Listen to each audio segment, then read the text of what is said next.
October 4th, 1962. Marcus Little Hawk Williams sat at the bar inside Small's Paradise with a .22 revolver taped under his ribcage and watched Bumpy Johnson's reflection in the mirror behind the whiskey bottles.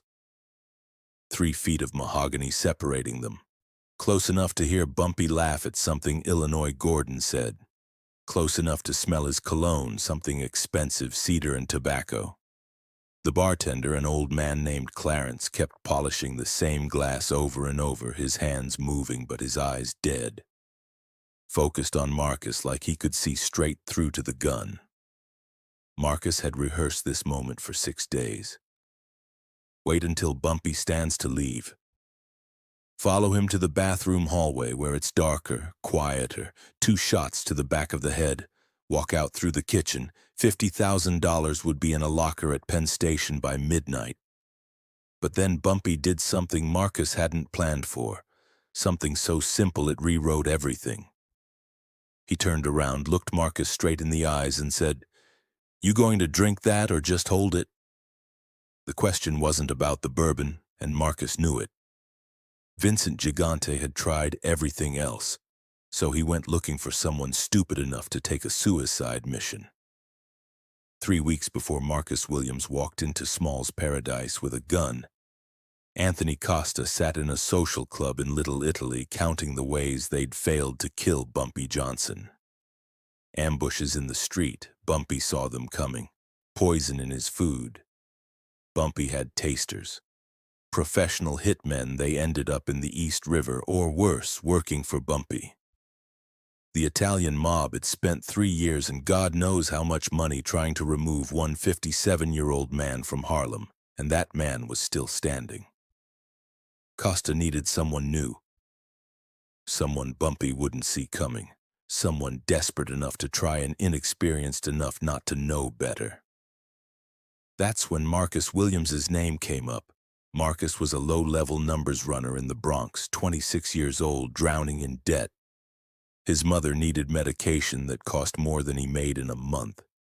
His landlord was 3 weeks away from eviction. He was exactly the kind of desperate that Costa could exploit.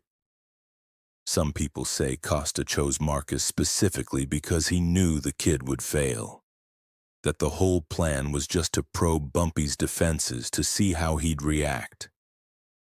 Others claim Costa genuinely believed an unknown face might succeed where professionals had failed.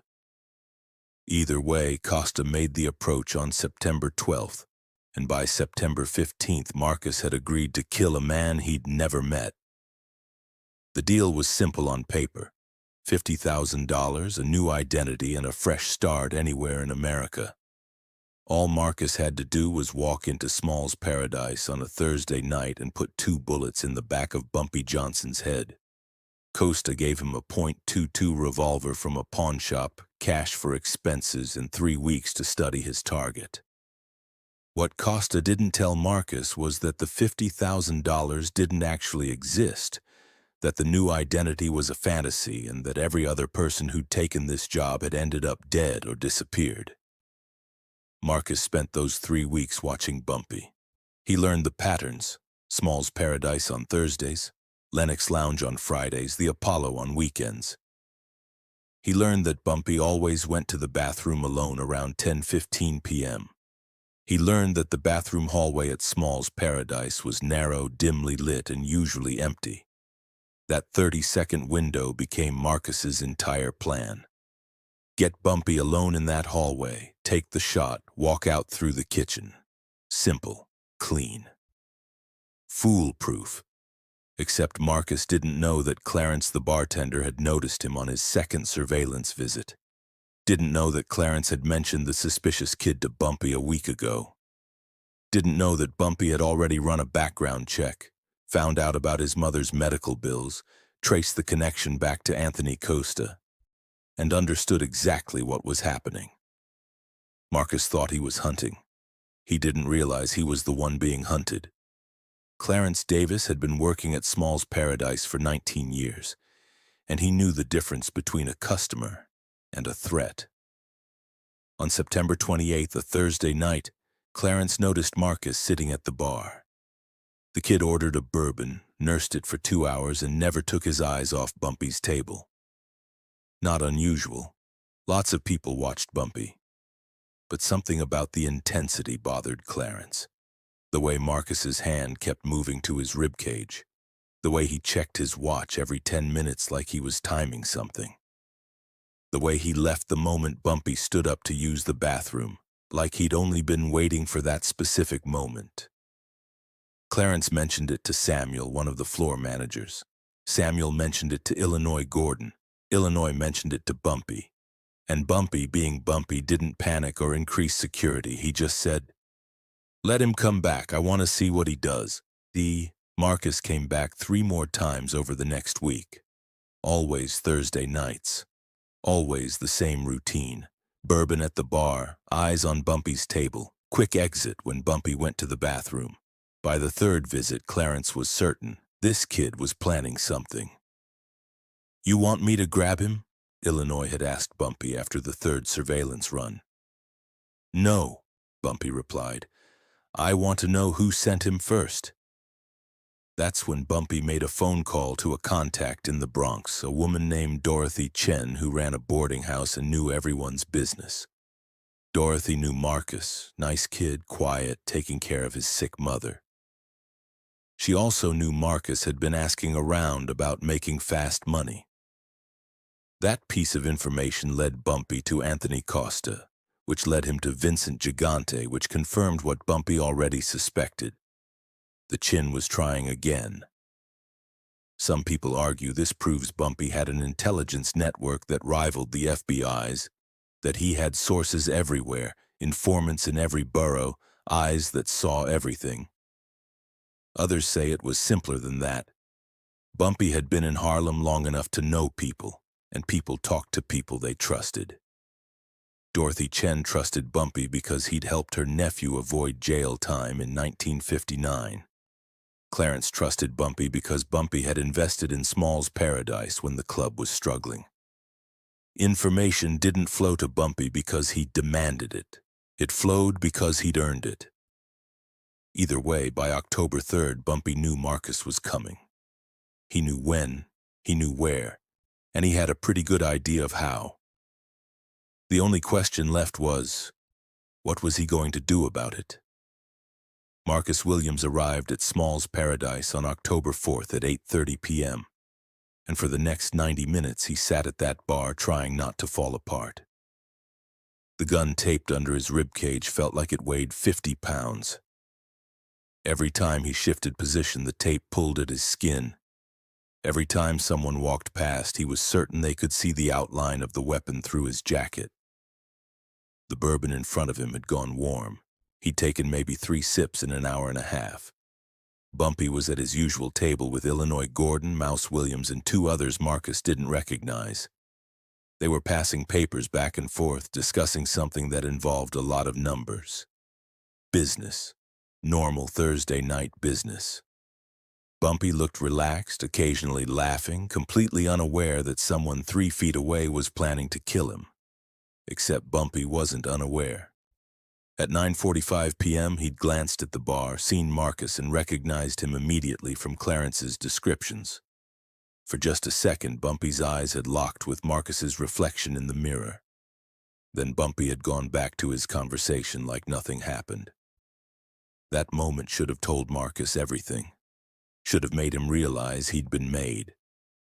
But Marcus was too focused on his own fear to notice. His hands were sweating. His heart was racing. He kept rehearsing the plan in his head. Wait for Bumpy to stand, follow him to the bathroom, 2 shots, kitchen exit, Penn Station, $50,000, simple. He could do this. At 10:12 p.m., Bumpy stood up. Marcus's pulse spiked so hard he thought he might pass out. This was it. Bumpy said something to Illinois, buttoned his jacket, and started walking toward the bathroom. Marcus counted to 5, then slid off his bar stool. That's when Clarence put a hand on his wrist. "You forgot your change," Clarence said, his voice casual but his grip firm. "Keep it," Marcus replied, trying to pull away. "I insist." Clarence's eyes locked onto Marcus's. They weren't threatening. They were sad. like Clarence knew what Marcus was about to do and felt sorry for him. The delay cost Marcus 7 seconds. 7 seconds where Bumpy turned the corner into the bathroom hallway where the window of opportunity started closing. Marcus finally pulled free and walked fast toward the bathroom, hand already reaching for the gun under his jacket. Some people claim Clarence delayed Marcus on purpose, that Bumpy had instructed him to slow the kid down just enough to throw off his timing. Others say Clarence was just doing what bartenders do, returning change, making conversation, not realizing he was disrupting an assassination attempt. The question is, did Bumpy orchestrate every detail of that night, or did he just create conditions where the right things could happen? There's no definitive answer, but that 7-second delay changed everything. Marcus pushed through the bathroom door with his hand already gripping the .22 revolver under his jacket, and that's when the plan died. Bumpy was standing at the urinal back to the door, vulnerable, exactly where Marcus needed him. But Bumpy's voice came calm and casual. "You should know there's someone in the stall." Marcus froze. He looked at the closed stall door and saw dress shoes underneath, expensive ones, polished, the kind Illinois Gordon wore. Someone was in there, a witness. If Marcus pulled the gun now, he'd have to kill 2 people instead of 1. The window he'd planned for, 30 seconds alone with Bumpy, had evaporated. "Just finishing up," Bumpy continued, still not turning around. "Give me a minute." Marcus's mind raced. Should he wait for the person in the stall to leave? Should he abort completely? Every second he stood there was another second closer to getting caught. His hand was still under his jacket, fingers touching the gun, but he couldn't make himself pull it free. Bumpy moved to the sink and washed his hands. Slowly, like he had all the time in the world. Then he turned around and Marcus saw it. Bumpy's jacket was open just enough to reveal a shoulder holster. Bumpy was armed, had been armed this entire time. "You going to wash your hands?" Bumpy asked, his tone almost friendly. "Or did you come in here for something else?" The stall door opened. Illinois Gordon stepped out, 6'3", 240 pounds, a walking reminder that Marcus was completely outmatched. Illinois looked at Marcus, then at Bumpy, his expression neutral but his presence overwhelming. "This is the kid I was telling you about," Illinois said. "Been sitting at the bar for 90 minutes, hasn't touched his drink." Bumpy nodded slowly, like Illinois had just confirmed something he already knew. "The Chin send you?" Marcus didn't answer, couldn't answer. His mouth had gone dry. "Come on," Bumpy said, still calm, still casual. "Let's go sit down. We should talk." Here's where the story gets interesting. Did Bumpy plan for Illinois to be in that stall, or was Illinois just using the bathroom at the right time? Some people claim Bumpy had orchestrated the entire scene. That he'd told Illinois to wait in the stall, that he'd timed everything perfectly so Marcus would walk into an impossible situation. Others argue it was improvisation, that Bumpy had known Marcus was coming but adapted in the moment when he realized Illinois was in the bathroom. The truth is probably somewhere in between. Bumpy had set conditions for success, but the specific details emerged organically. Either way, Marcus's assassination attempt was over before it really began. Bumpy walked out of that bathroom like nothing had happened, and Marcus followed because the alternative was getting killed right there. They sat down at Bumpy's corner table. Bumpy ordered 3 bourbons, pushed one toward Marcus. "Drink, you look like you need it." Marcus's hands were shaking so badly he almost dropped the glass. The bourbon burned going down, but it helped. Barely. "How much did they offer you?" Bumpy asked. Marcus tried to deflect. "I don't know what—" "Don't insult me," Bumpy interrupted, his tone still calm but with an edge now. "The Chin's people approached you. They told you I'd be here tonight. They gave you a gun and a number. How much?" The lie collapsed before Marcus could even construct it. 50,000. Bumpy whistled low. That's a lot of money. More than they offered the last guy. He leaned back in his chair. You know what happened to the last guy? Marcus shook his head. Nothing, Bumpy said. He's working in Philadelphia now. Runs a small numbers operation. Doing fine. I helped set him up, actually. He took a sip of his bourbon. You want to know why? Why? Because he came to me first, before he took the job. Told me what the chin was offering, asked me what he should do. So I gave him a choice. Take some money and disappear, or stay and work for me. He chose Philadelphia, smart kid. Marcus was trying to process this. You let him live? Why wouldn't I? He didn't actually try to kill me. Bumpy's eyes hardened slightly. You, on the other hand, you walked into my place with a gun taped to your ribs. You followed me into that bathroom. You were ready to do it. This is the moment that defines the entire story, and it's the moment nobody can quite explain. Why would Bumpy Johnson, a man who'd built his reputation on being untouchable, offer mercy to someone who'd just tried to kill him? Some people claim it was strategic, that Bumpy understood turning enemies into allies was more valuable than eliminating them. Others say it was practical, that killing Marcus would have brought heat from the police and attention from the chin. Still others argue it was something simpler. Bumpy saw a desperate kid making a bad choice and remembered when he'd been that kid himself. Let me tell you something about killing people, Marcus, Bumpy said, leaning forward.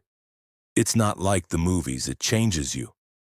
You pull that trigger, you become someone different, someone who has to live with that decision every day for the rest of their life. You ready for that? Marcus didn't answer because he didn't know. 20 minutes ago, he'd thought he was ready.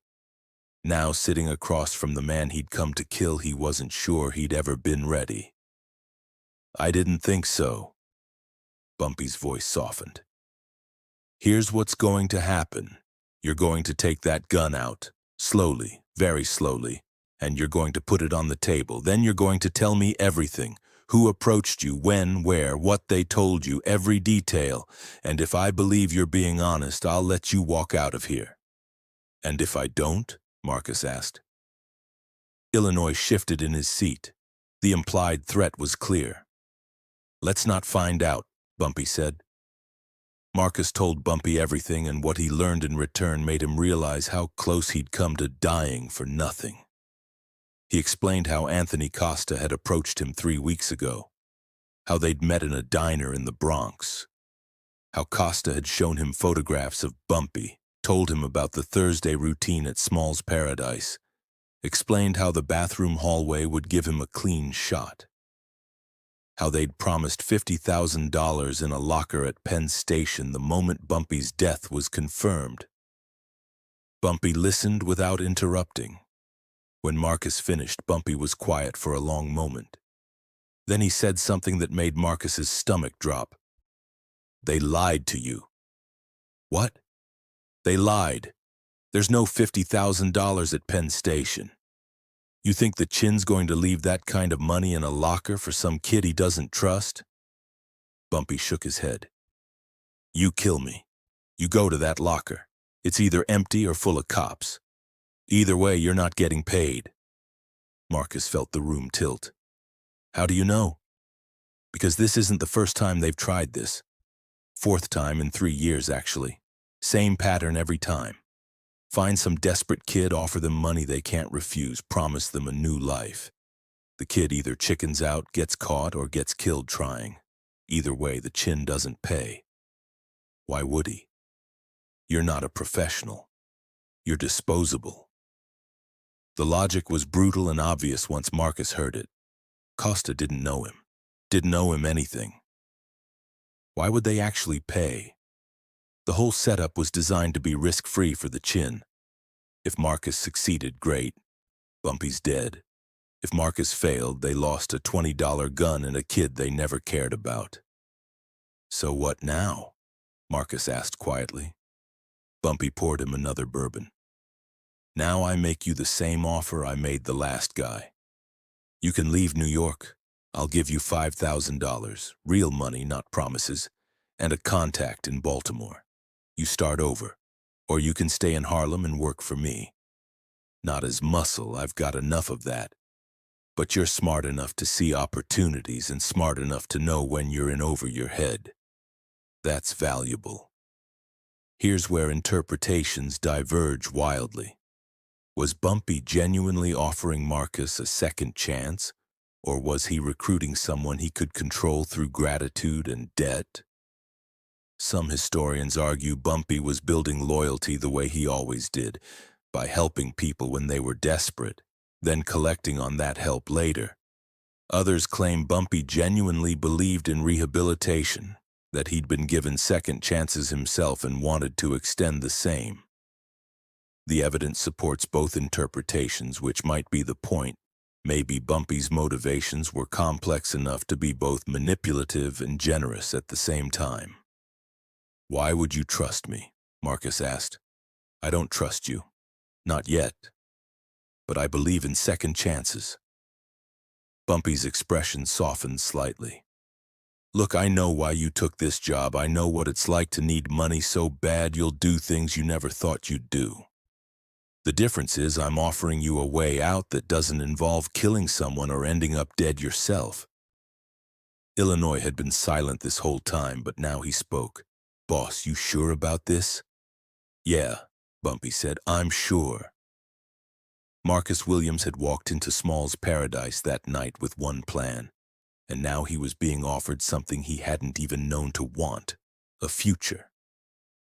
The smart play was probably to take the $5,000 and run, get out of New York before the Chin's people realized what happened. Start over in Baltimore where nobody knew his name or his failure. But something about Bumpy's offer felt different than Costa's offer. Costa had made everything sound easy, risk-free, guaranteed, no consequences. Bumpy was being brutally honest. "This is work, it's dangerous, you screw up once and you're done, but if you're smart and you keep your head down, maybe you build something." Marcus realized he trusted Bumpy's version more than Costa's. Not because Bumpy was a good person. Marcus wasn't that naive. But because Bumpy's offer sounded real. $50,000 in a locker at Penn Station had sounded like a fantasy. Running numbers in the Bronx sounded like work, and work was something Marcus understood. "I'll stay," Marcus said. Bumpy nodded. "Good. Illinois will set you up. You start Monday." He stood, buttoned his jacket. "One more thing. The Chin's people are going to come looking for you. They're going to want to know what happened, why I'm not dead. You're going to tell them the truth. You chickened out. You sat at that bar for 90 minutes and couldn't do it. Make yourself look weak. Make them think you're not worth killing. And if they don't believe me, they will. Because it's what they expect." Bumpy started walking toward the door, then paused. "Oh, and Marcus?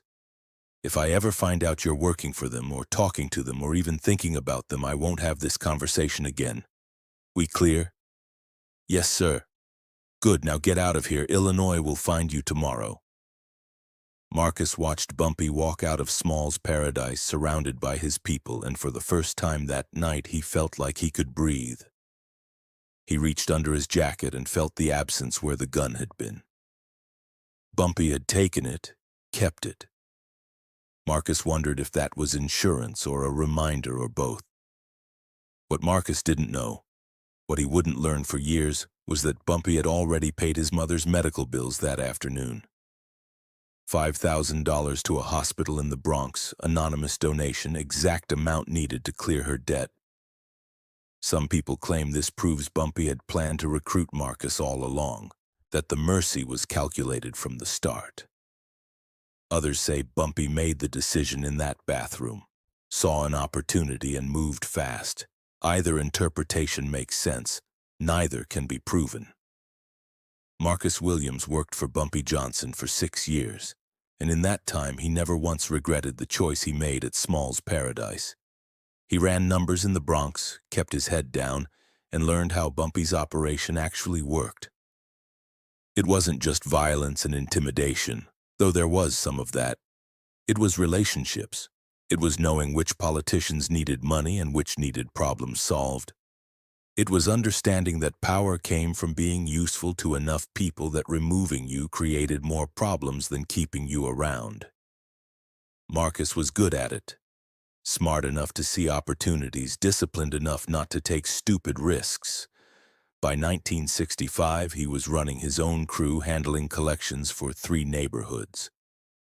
Bumpy trusted him with real responsibility, which surprised everyone except maybe Bumpy himself. In 1968, Bumpy helped Marcus set up his own operation in Baltimore, not as exile, but as expansion. Bumpy gave him seed money, contacts, and advice. "Build something legitimate," Bumpy told him. "Numbers are fine for now, but the future's in real estate and legitimate business. Learn from my mistakes." Marcus took the advice.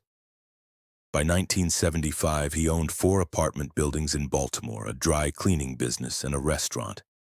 He'd left the numbers game behind completely. Last anyone heard, he was doing well. Comfortable, legitimate, clean record.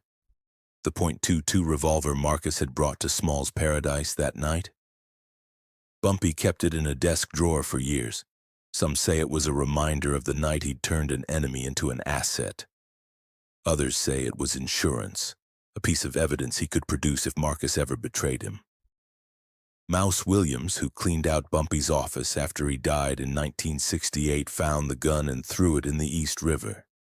He figured Bumpy wouldn't need reminders anymore.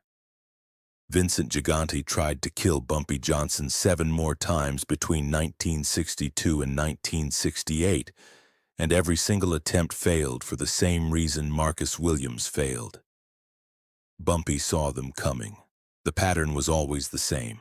The Chin would find someone desperate, a low-level runner, a kid with debts, someone who needed money badly enough to take a suicide mission. They'd offer a big payday, provide a gun, point them at Bumpy. And every time, one of 3 things happened. The assassin chickened out, the assassin got caught, or the assassin ended up working for Bumpy. The Chin never understood why. He kept thinking in terms of tactics, better weapons, better timing, better surveillance. What he didn't understand was that Bumpy wasn't winning through superior tactics. He was winning because he had something the Chin didn't: information. People told Bumpy things. Bartenders, cab drivers, shop owners, people the Italian mob never thought to pay attention to. They told Bumpy because he'd helped them, because they respected him, because they understood that their safety was tied to his survival. Some historians argue this proves Bumpy had built an intelligence network that rivaled any government agency, that his information gathering was systematic, professional, and comprehensive.